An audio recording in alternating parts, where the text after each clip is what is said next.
and you pump billions, trillions into an economy, somebody's got to foot that bill further down the road. This is further down the road, okay? This is now us footing the bill. Nobody ever says it. Nobody ever puts it to you like this. When you listen to the news, right? And they talk about cost of living crisis. Those numbers include people struggling to pay their debts. And they talk about mortgages going up, interest rates going up. Nobody ever traces it back to 2008. You can also trace it back to Brexit. We love Europe. We just hate the European Union. Brexit put us in a terrible, terrible, terrible position. Our economy has shrunk. You can't argue with the data, okay? We're not benefiting from global trade like we used to. And so has COVID, right?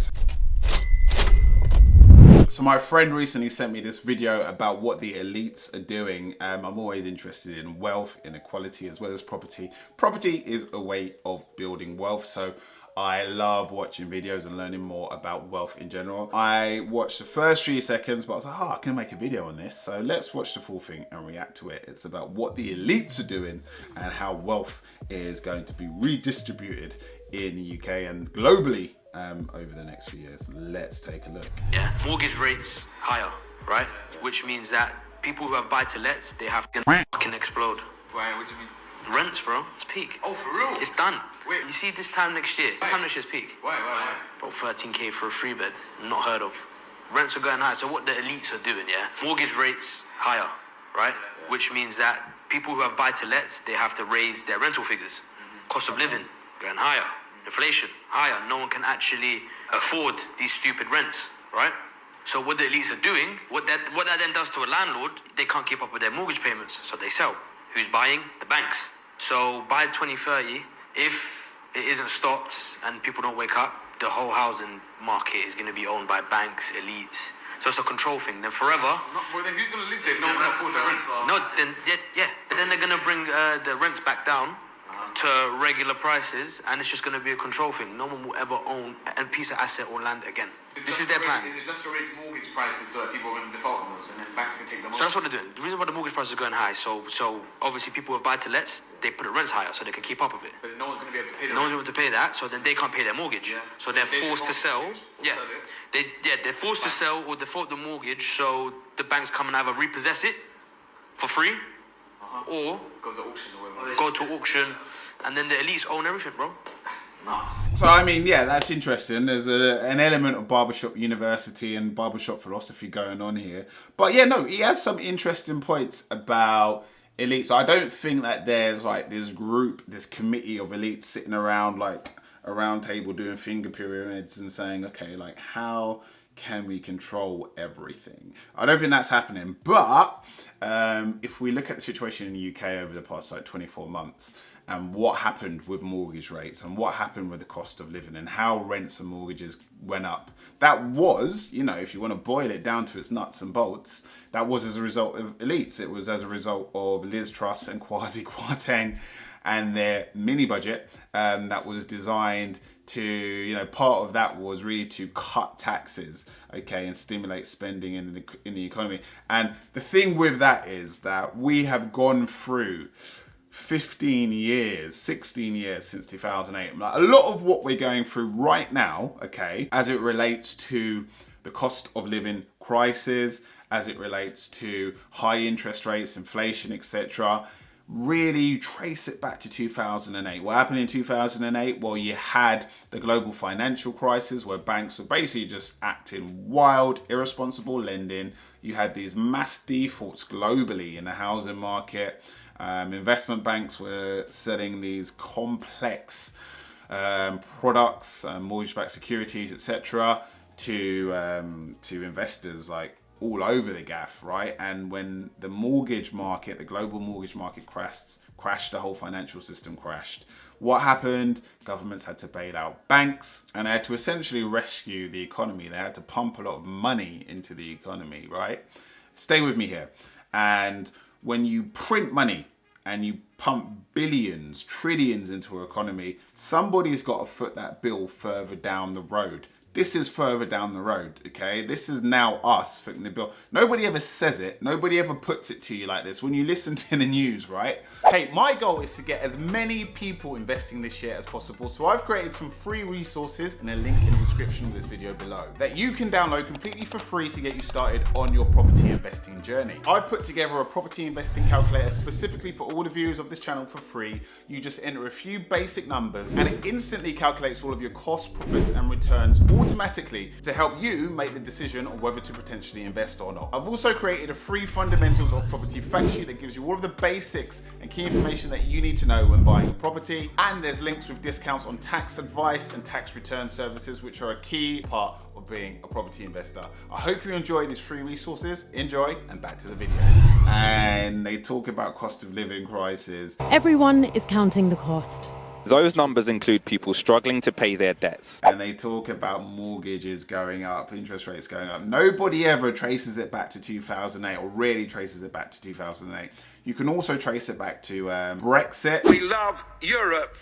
We just hate the European Union. We're going to wave you goodbye. Brexit put us in a terrible, terrible, terrible position. Our economy has shrunk. You can't argue with the data, okay? We're not benefiting from global trade like we used to. Economically, it has hamstrung us, and so has COVID, right? So again, we had to print a whole load of money during COVID as well. So we've had kind of like 3 knockout punches over the past 16 years. And now we're footing the bill for that, okay? Our generation is footing the bill for that. And that's why the economy is struggling as it is. We can't print any more money, okay? We can't borrow our way out of this. Taxes have to go up. Taxes are at the highest they've been for decades when you look at the data, okay? But we're all worse off. Why is that? It's because we're repaying huge debts from 2008, from Brexit, from COVID, okay? Does that make sense? Let me know in the comments if it does or if it doesn't. So to get back to what this guy was saying about elites and wanting to control everything, it's not as sinister as that. Yes, they do not care, okay? If we've learned one thing from the past 15 years, is it, of Tory government, they don't care about us. They are elites, they're self-interested, they only care about their positions. The people do not matter. But when it comes to, it doesn't matter who you put into government, right? Labour's just come in. It doesn't matter, okay? We're still going to be in a difficult position of austerity. That's going to continue. Taxes need to remain high. There's been a lack of investment into society, into public for the last 15 years because we're repaying debts from 2008, from Brexit, from COVID, okay? That's just the way the world is right now.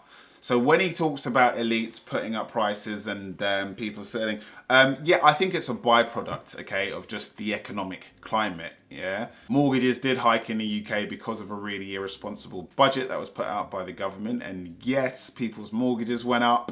Landlords lifted their rent, but don't forget, landlords are only like 5% of the population. You have a 95% of homeowners in the UK, people who actually live in their homes. So, you know, landlords don't control the whole market. But he is right in that, you know, when you have defaults, when people default on their mortgages, the bank does repossess them.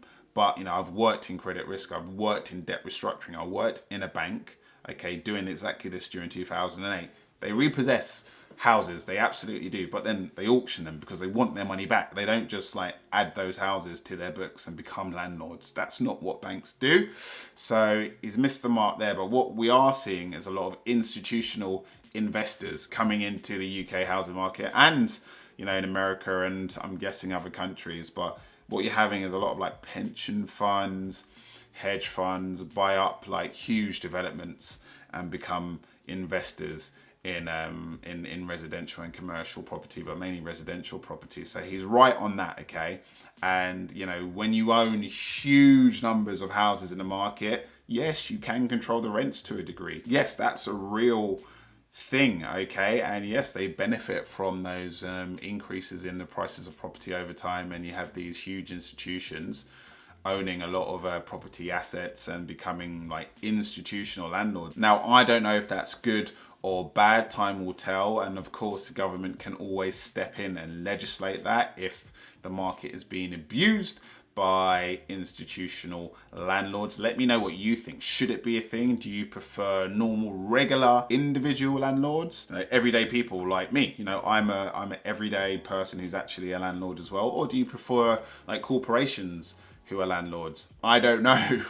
What do you think? Okay, let me know in the comment section below. My personal philosophy is that as an individual, I'm going to try and benefit from it, right? I'm going to try and build my wealth and like basically copy what these institutions are doing. I more than likely won't get to a point in my lifetime where I own hundreds, thousands of properties in a country or globally like these institutions do. I could own a decent amount of properties, be a good landlord, and build my wealth that way. I'm like, try and keep it really simple, right? If I see a model that's being successfully executed by companies, by billionaires, by millionaires, copy it, right? Copy it and do it on a smaller scale. So I'm doing it in Hull. I'm doing it in Sheffield, yeah? Like these institutions probably don't want to invest in Hull and Sheffield. They might do, but my view is that they're probably going to prime capital cities like London, like New York, like Hong Kong, Paris, etc., etc.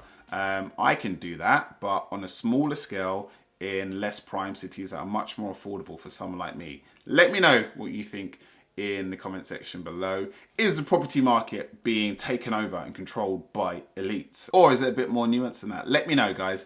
Thank you, as always, for watching. Thank you for supporting my channel. I appreciate you all. Like and subscribe. Share this video with someone that you think might enjoy watching it. I'll see you guys on the next one.